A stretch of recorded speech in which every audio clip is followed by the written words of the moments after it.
Assalamualaikum warahmatullahi wabarakatuh. Perkenalkan, nama saya Intan Permatasari dengan NPM 101201877 dari kelas C4 Manajemen. Tujuan dibuatnya video ini untuk memenuhi salah satu tugas evaluasi tengah semester dalam mata kuliah Pendidikan Agama Islam.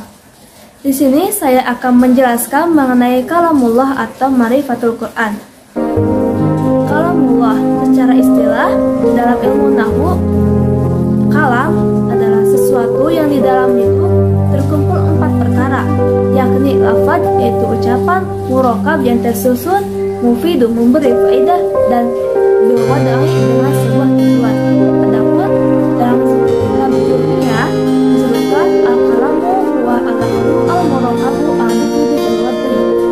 Kalam adalah lafaz yang tersusun yang memberi faedah dengan menggunakan bahasa Arab. Jadi kalamullah adalah dua unsur kata dari lafaz kalam dan Allah. Kemudian hikmah diturunkannya Al-Quran. Yang pertama, untuk meneguhkan hati Nabi Muhammad SAW. Yang kedua, sebagai mukjizat mengingat banyaknya tantangan yang dihadapi kaumnya baik dari pertanyaan yang memojokkan.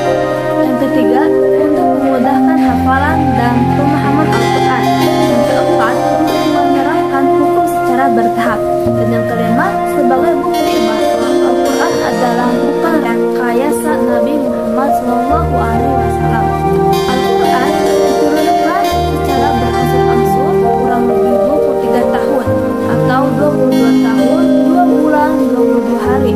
Terdiri dari 30 juz, 114 surat, dan 6.236 ayat. Di mana Allah Subhanahu wa Ta'ala telah berfirman dalam Al-Quran surah Al-Isra ayat 106 yang berbunyi, A'udzubillahi minasyaitonirrajim. Bismillahirrahmanirrahim. Wa Qur'anan faraqnahu litaqra'ahu 'alan nasi 'ala muktsir wa nazzalnahu tanzila.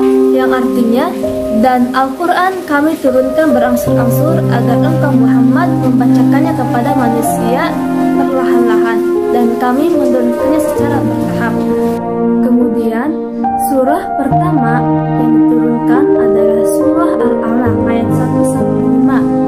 Diturunkan pada malam 17 Ramadan tahun 610 Masehi di Gua Hiro, di mana ayat tersebut berbunyi, A'udzubillahi minasyaitonirrajim. Bismillahirrahmanirrahim.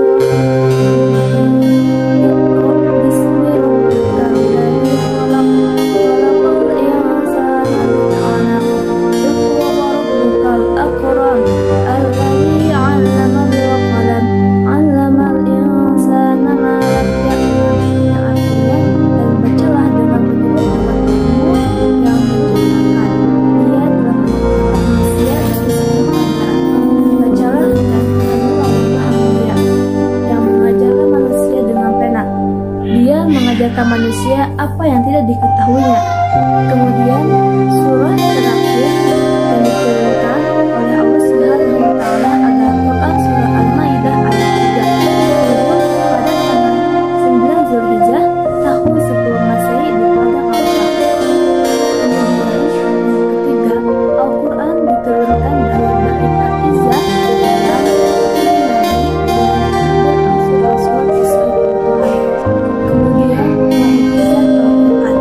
secara bahasa kata mukjizat yaitu al-jasa yaitu mukjizat, artinya lemah. Lawan dari lemah yaitu kudrah, yaitu mampu. Dan kata mukjizat berasal dari bahasa Arab yang berarti sesuatu yang membuat pihak lain itu tidak berdaya di hadapannya.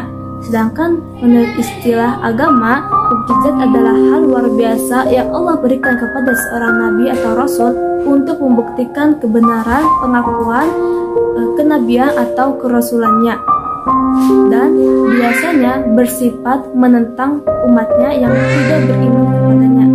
Adapun unsur-unsur mukjizat, pertama, hal atau peristiwa yang luar biasa. Kedua, terjadi atau dipaparkan oleh seseorang yang mengaku nabi. Kemudian yang ketiga, itu mengandung tantangan terhadap yang meragukan kenabian. Tantangan tersebut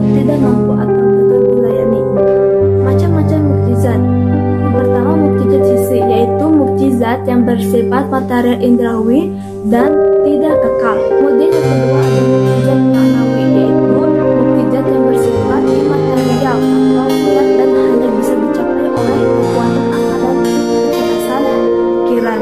Kemudian membacanya adalah ibadah. Dari Aisyah radhiyallahu anhu, Rasulullah sallallahu alaihi wasallam bersabda, yang mahir membaca Al-Quran bersama malaikat yang terhormat, dan yang membaca Al-Quran sedangkan dia terbaca-baca serta mengalami kesulitan, maka baginya 2 pahala. Hadis riwayat Bukhari dan Muslim. Selain itu, Rasulullah SAW bersabda, barang siapa yang membaca 1 huruf dari Al-Quran, maka ia akan mendapatkan 1 kebaikan, dan dari 1 kebaikan itu berlipat menjadi 10 kebaikan. Aku tidak mengatakan alif lam mim sebagai 1 huruf, akan tetapi alif 1 huruf, lam 1 huruf, dan mim 1 huruf. Hadis riwayat Bukhari. Kemudian akan mendapat syafaat di hari akhir. Rasulullah Shallallahu Alaihi Wasallam juga bersabda, bacalah Al-Quran sebab dia akan datang dan memberikan syafaat pada hari kiamat kepada pemilik. Siapa itu pemiliknya? Yaitu para pembaca dan pengamalnya. Hadis riwayat Ahmad. Yang pertama, meyakini Al-Quran. Kedua, membacanya. Ini terdapat dalam Quran surah Al-Muzammil ayat 4 yang berbunyi, A'udzubillahi minasyaitonirrajim, Bismillahirrahmanirrahim. Auzida alaihi warattilil Qur'ana tartila, yang artinya aku lebih dari seperempat itu, dan bacalah Al-Quran itu dengan perlahan-lahan. Kemudian yang ketiga, memahami kandungannya. Yang keempat, mengamalkannya. Yang kelima, terlibat dalam memasyarakatkannya. Mungkin itulah yang bisa saya jelaskan mengenai kalamullah atau ma'rifatul Quran. Semoga bermanfaat. Terima kasih. Wassalamualaikum warahmatullahi wabarakatuh.